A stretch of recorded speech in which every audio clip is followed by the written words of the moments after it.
or I hope you had a good experience of Malta. And in fact, you came for a holiday, or it was holiday or English language? English, okay. Because it's a very important part of our tourism industry, in fact, English language teaching. A bit about Maltese tourism. Tourism is the main pillar of our economy. It contributes directly and indirectly approximately to 1/3 of our gross domestic product. So that explains why we have a minister responsible for tourism and aviation, because as an island state, obviously our air connections constitute 98% of our passenger traffic inwards and outwards from Malta. So our aviation policy and our airline and route development is very important for tourism and for business and even for cultural diplomacy, our interaction with people. Tourism figures we managed to reach all-time record levels in 2014.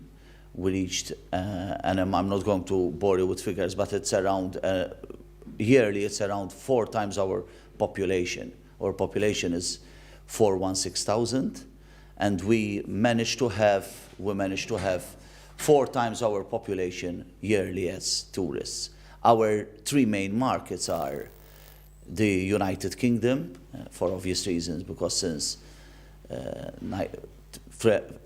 till 1964 we were a British colony, and so we have obviously a cultural belongingness towards the United Kingdom. The second source market is Italy, due to our proximity as well to the Republic of Italy, and thirdly it is in fact Germany. The German market has a lot of potential to Malta, and we intend to increase. We have policies, and that explains as well my presence at the ITB in Berlin, that we believe in the potential of the German market, and we intend to increase our efforts. As regards this question of cultural diplomacy, Malta has a very strategic position in the Mediterranean. So in my opinion, it has been in history, and in my opinion it still has to play the role of a protagonist in the Mediterranean. It is one of the most politically stable countries in the region. It is relatively a new member of the European Union, which gives us a further strength as a small country as well, and a voice in such an important institution as the European Union. We are facing important challenges, not only economically, apart from tourism, apart from financial services, which are our 2 biggest industries, but we are facing challenges as well, diplomatic challenges in the Mediterranean, for obvious reasons, for the situation as it is at the moment in the Mediterranean, which, as a neutral country, Malta is a neutral country. Its neutrality is enshrined in the Constitution, and we embrace it a lot, in the sense that we have a policy of never indulging in any military activity apart from humanitarian situations. We managed as well the Libya crisis in 2011, which I think our former Prime Minister, Lawrence Gonzi, made a very good job of that situation. As a government, we are a new government. It's a Labour government after a quarter of a century in opposition, so that explains that a lot of the members of the government are relatively young in politics. We have one of the biggest majorities in history, parliamentary majorities in Maltese history, because our situation is similar or more stable than the British one. We have 2 big parties which have relatively, even when they are in government, relatively small majorities, but we have a moderate. We are on a moderate left and moderate right, so we don't have a situation of any type of extremist parties which have popularity. So relatively, we are quite stable, and this helps us more in promoting cultural diplomacy. And I extend an invitation straight away to this institute, so that we can organize a good event in Malta, and I extend the help of my ministry as well, as far as promotion is concerned. We already organized something similar with the help of non-governmental entities in the tourism sector, which is the Mediterranean Tourism Forum, wherein we discuss tourism trends in the Mediterranean and how we can build an integrated Mediterranean tourism offer for non-EU markets, to tap non-EU markets such as China, Russia, India. But as well, we view culture and diplomacy as very important tools, wherein we can use them both for their sake, because culture is an important, it's our identity, our belongingness. But at the same time, culture has as well an economic value, which every country in the Mediterranean should as well exploit for economic and tourism purposes. Diplomacy is it comes natural for Malta, in the sense that we are in a very strategic geopolitical position, and we intend to play the diplomatic part in an active manner, and that is why I extend the invitation, so we can discuss important issues of culture diplomacy in an area, unfortunately, where at the moment it is an area of instability. The neighboring countries have issues of instability, which, luckily enough, makes Malta the safest destination in the region. I won't take longer with my speech. In fact, I prepared the speech, but I preferred to give you an overview of Malta and of our positioning. With regards to the last point, which was mentioned in the discussion, it's with regards to branding. It is very important, in my opinion, that, as the previous speakers eloquently said, that we need to synergize our different branding even within the same country. At the moment, there is a discussion in Malta whether we should position Malta with one brand. What is Malta? For a lot of people, for a lot of Europeans or non-Europeans who know about Malta, because obviously we have, as a small country, we have a problem as well of visibility, although we can say that, considering our size, we have visibility for different reasons in history. Our role, for example, in the Second World War in the Mediterranean, the Bush-Gorbachev meeting in Malta, which was the first meeting which led to the termination of the Cold War. That is a very important event which gave us visibility. But the majority of people will view Malta as a sun and sea destination. It's as a nice tourism destination. But Malta is more than that. Malta is financial services. Malta is a leader in remote gaming. Malta is an important exporter as well in very fine technical components used in different mechanical machines. These things are not known to the world. They see Malta only as a tourism destination. So there is a discussion, a national discussion, on how we should brand Malta, whether we should come out and project Malta with one brand. There is that school of thought. I'm not in favor to that school of thought. I'm more in favor of a synergy of different brands, different aspects of Malta, but which work in a more coordinated and concerted fashion. So we need, even as a country, in line as a bit of autocriticism to the way we do things, I think we should coordinate more our branding. We should project ourselves more in a coordinated fashion. But nation branding is a very important topic. It is a topic which is discussed not only in Europe, but on an international level. Unfortunately, I think nation branding gets mixed up with marketing or with big budgets of how you market a country. In my opinion, it's more than that, and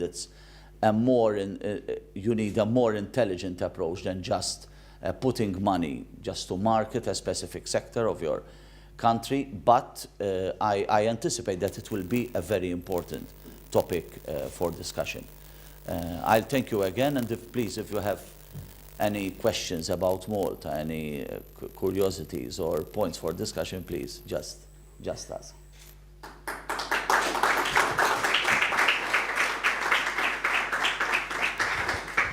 Well, thank you very much, Minister, for the excellent presentation. I'm sure you've inspired some questions and comments. I would ask you to please raise your hand, and if you could also be so kind as to tell us where you're from. I think that would be interesting for the Minister as well. I'm Valeria, I'm Italian, and please do not criticize my English because I've studied English in Malta. I was going to tell you I have good English. Now, I just have this question. Don't you think that you can change the brand of Malta, taking a more responsible role in managing the migration crisis of Mediterranean?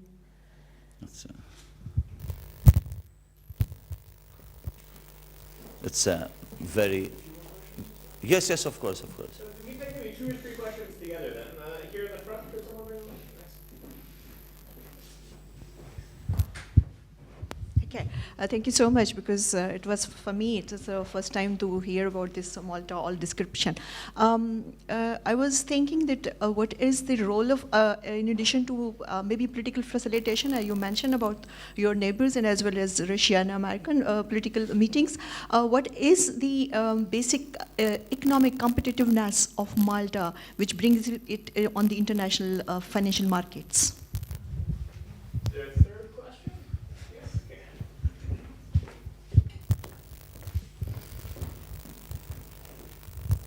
Thank you very much, Dr. Lewis. My question to you is this. Malta is a very small country, and you said you attract a lot of tourists. Now, looking at our theme, it talks about sustainable tourism. So what are you doing to manage these many people coming into your country to preserve your environment? Thank you. Very good question.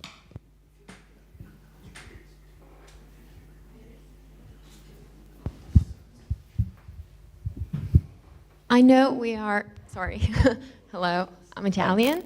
I know we're a little behind, so just if you have time, I would like to know more about this forum, Mediterranean Forum, that you mentioned before. Thanks. Okay.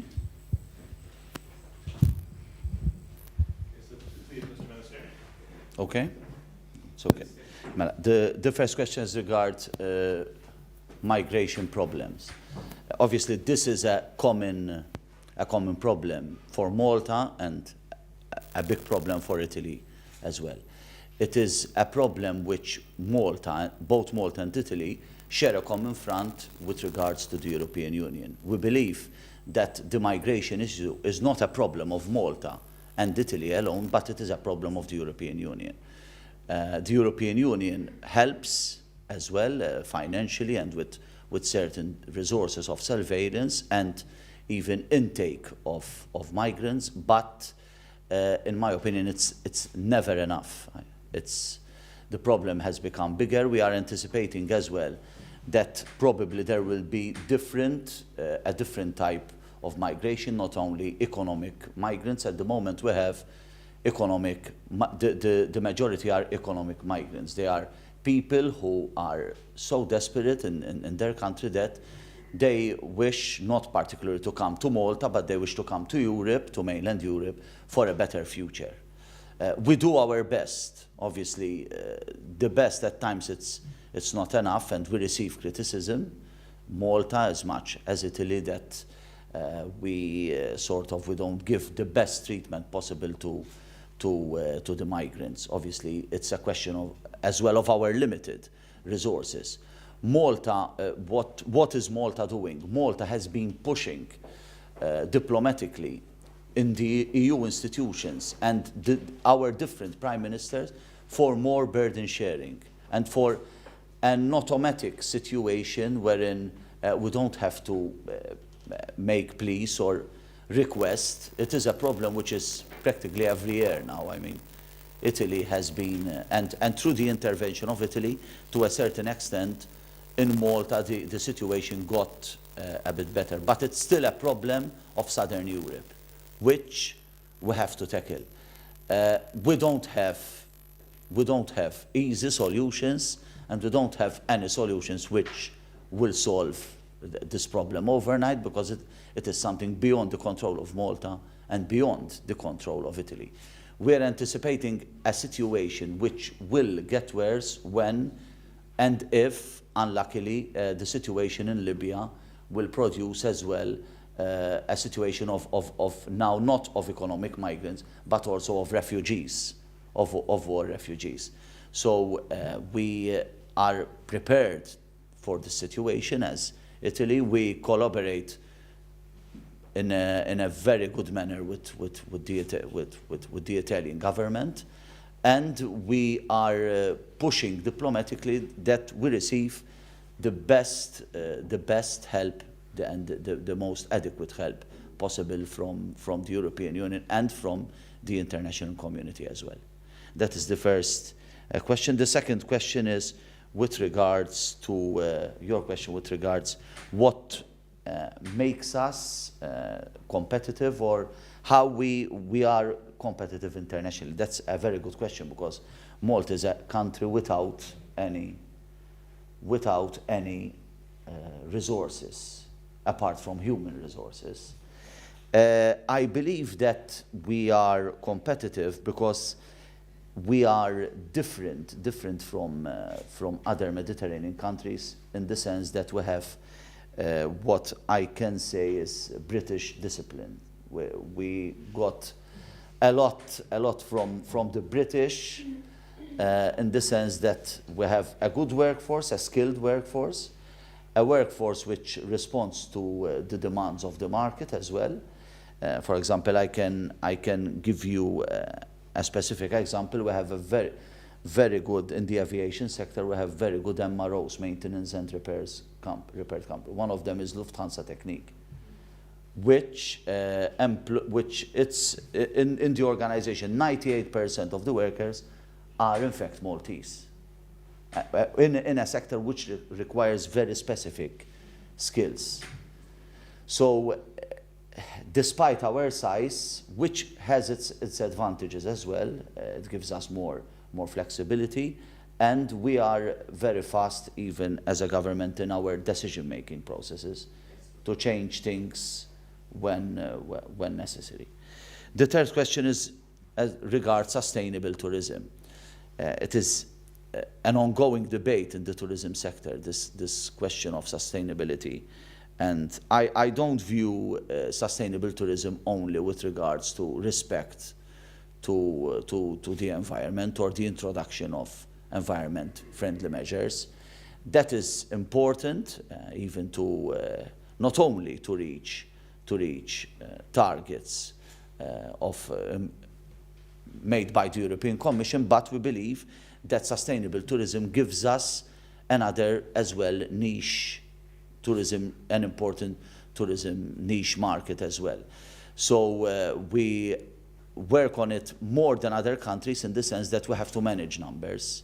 We are getting record numbers of tourism, but our size, in certain areas, it is already creating a particular strain on our infrastructure. In the most popular tourism areas, we have to manage the numbers in summer months, and we have to be efficient in the way we do things. So we are working on a more, from a practical manner, we are working on a more all year round operation. We want more tourists between October and March, more than in summer. and that will give us a more stable tourism sector. We are working as well on a better geographical spread of tourism, not only tourism restricted in certain tourism zones, which are popular with tourists and with certain markets. For example, in the Italian market, there are specific areas in central Malta which are very popular. We are trying to create a situation where the whole country is a tourism zone, but in a sustained manner. As regards the last question, as regards the Mediterranean Tourism Forum, this has been an initiative taken by one of the largest and most influential organization in Malta with regards to tourism. We roped in as well the United Nations World Tourism Organization, and the idea is to get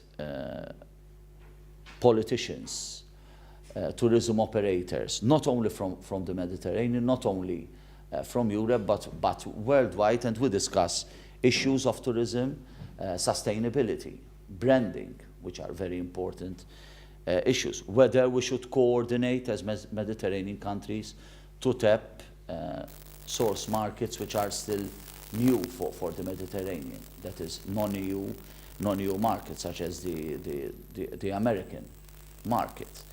And the idea is not only to view tourism, but tourism-related subjects. An important subject which will be discussed this year, I'm sure it will be the security-related aspects to tourism, because obviously the tourist will want assurance of a safe destination. Safety and security have become very important issues in all areas and in diplomacy, but as well even in motivating the choice of a potential tourist where to choose as a tourism destination. Thank you very much.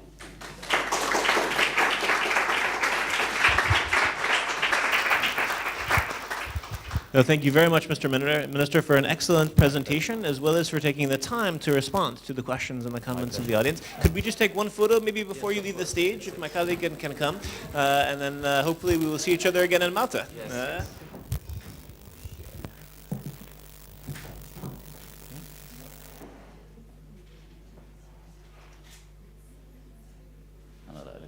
Should we come closer? Or? Should we not, okay. Maybe. Wonderful. Another one. Okay. Good. We'll send them to you afterwards. Okay. Thank you very much. So thank you very much, Mr. Minister. And then just an announcement for everyone. We will be documenting, or we have been documenting, the entire conference. So for the Minister as well as for everyone, this will all be available probably within 2 to 3 weeks on our webpage. We'll also put it on Facebook as well as Twitter. We now have a lunch break until 2:30. So for anyone who would like, the restaurant is waiting for you downstairs. And I think they have a special beef bourguignon today. So bon appétit, and we'll meet back here at 2:30.